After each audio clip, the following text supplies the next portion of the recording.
Welcome back to the Broad Street Sports Podcast featuring Zachary Chaby.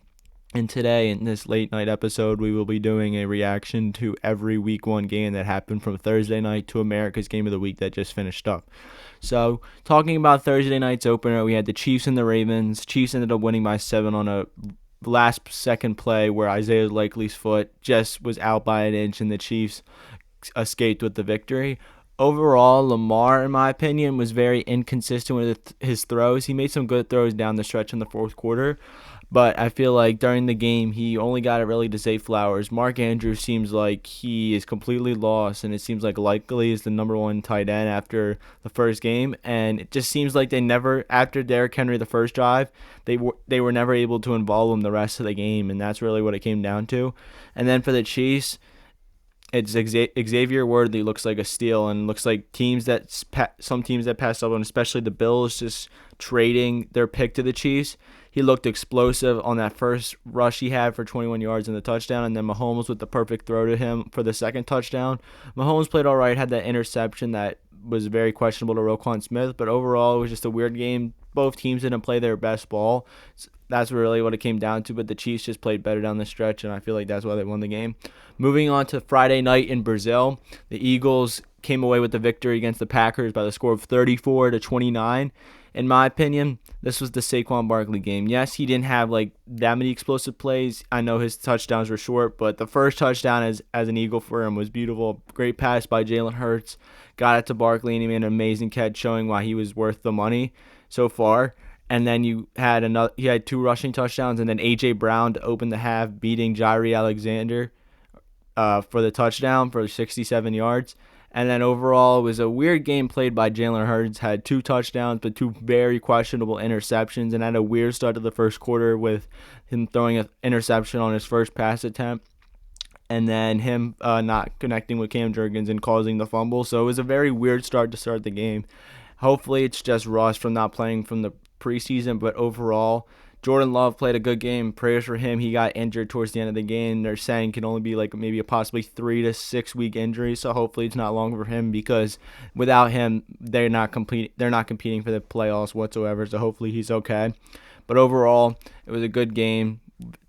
Another game where both teams were like we're just trying to break out of the rust and stuff like that and get back into game form, but the Eagles ended up taking the win. And then moving on to the 1 o'clock slate, I didn't watch most of these games, so I'm just going to go based off the score and what I saw. So looking at the Saints and the Panthers, that's just terrible. The Panthers should be ashamed of themselves. Like, that's actually terrible. Losing 47-10 is insane, and it just shows that every single game that they made a huge mistake drafting Bryce Young over C.J. Stroud. It's like Bryce Young at this point, he's not a good QB. I mean, like, I know he hasn't had the best weapons in offensive line, but at this point, if you're the number 1 pick, you got to make a play at some point. You just can't keep blaming it on the players around them. Like, great QBs can do it with less. But overall, the Saints just played a good defensive game and just asserted their dominance on the Panthers at that point. I mean, that's really good. I don't know how to feel. Is it really good for the Saints, or is it just demoralizing for the Panthers? In my opinion, it's more demoralizing for the Panthers, because they're just proving that they're a joke of a franchise, and showed like they traded DJ Moore and they drafted Bryce Young, and now they're stuck where they are, and it feels like there's no up from here for them. Moving on to the next game, the Vikings and Giants. Jeez, the Giants are at rock bottom right now. I saw a stat earlier today where it said Saquon Barkley currently has more touchdowns than the entire Giants had today, which is pretty concerning for them. I mean, Daniel Jones, I saw the pick he threw to Andrew Van Ginkel. That was terrible there. It doesn't seem like Daniel Jones has changed much from last season. And it seems like we're going to get the same thing from the Giants as we did last year, unless somehow Daniel Jones can do something. And it shows that them paying Daniel Jones over Saquon Barkley might be a terrible decision. And then Sam Darnold, he played a good game for his first game game as a Minnesota Viking. And Aaron Jones was good on the rush, having, I think, around 90 yards and a touchdown. But overall, just a well-played game from the Vikings and the Giants. Jeez, I don't know if there's any up for them too. Moving on to one of the shockers of the week, Patriots and Bengals. I don't know what happened with the Bengals there, but I mean, What it seems like, Joe Burrow, I don't even think had a passing touchdown. Jamar Chase barely just was playing, so I don't know what to think about that. But overall, the Bengals, this is very concerning for them. Hopefully, they can pick it up the next week. But if they're losing to a team that should be rebuilding, and Ramondre Stevenson, I saw had a great game, so good for him and good for the Patriots getting this upset win. But the Bengals, they got to look at themselves in the mirror and see what they can change from this point to see what is going to go on. But other than that, it's like a boring game and just an upset from the Patriots. Moving on to the Steelers Falcons, a game that I thought would be higher. And Kirk Cousins, from what the stats I saw, he didn't have a good first game as a Falcon. So I don't know what to think about that. But I mean, the Steelers went in there with Justin Fields as a starter and got the dub. The defense played like the defense always does for the Steelers. They played well. And then Kyle Pitts got in the end zone for the Falcons, I saw. So that's good for them. But the Steelers, they went into Atlanta, ruined Kirk Cousins' debut, and overall just made the plays when they needed to and got the dub. Moving on to Texans Colts. The Texans, I saw you got a 29-27 win. Like I said, I didn't see any of these games for the most part for at least the 1 o'clock. So, but I did see the Anthony Richardson 60-yard touchdown. Wow, that was pretty insane. As long as he can stay healthy, he has so much potential. So, but the Colts, at the end of the day, they just weren't able to get the dub. Joe Mixon, I saw, had a huge game, and then Stephon Diggs, 2 touchdowns in his debut with the Texans. The Texans, they're a team to be reckoned with. I'm telling you, they could easily make it to the AFC Championship, but it will be interesting to see what will happen. Moving on to the Bills and Cardinals. From what I've seen so far, it looks like it's just going to be the Josh Allen show. He had 2 passing touchdowns, 2 rushing touchdowns, 4 touchdowns on the day, got the dub, and we saw our first kickoff return touchdown in this game with DJ Dallas taking it for the Cardinals. Kyler Murray played a good game. I don't know what happened between him and Marvin Harrison. I saw Harrison had 1 catch for 4 yards.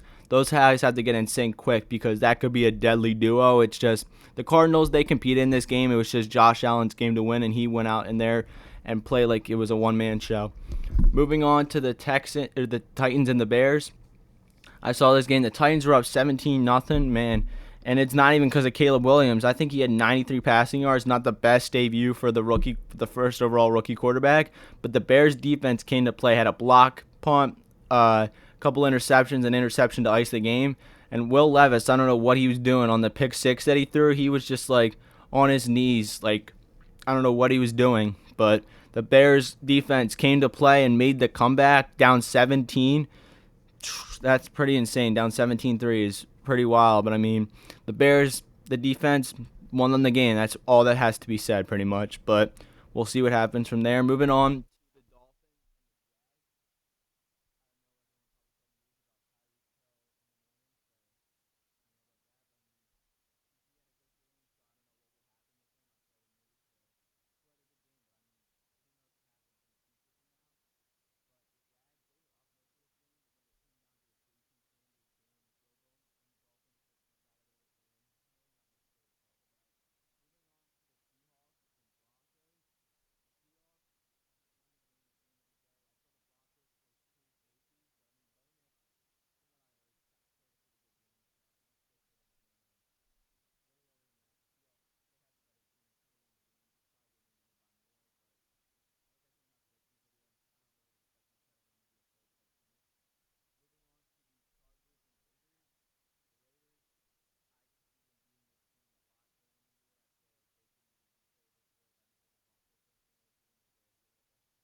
I expect the Lions to take the dub around the score of maybe 34-27. That's what I think could happen.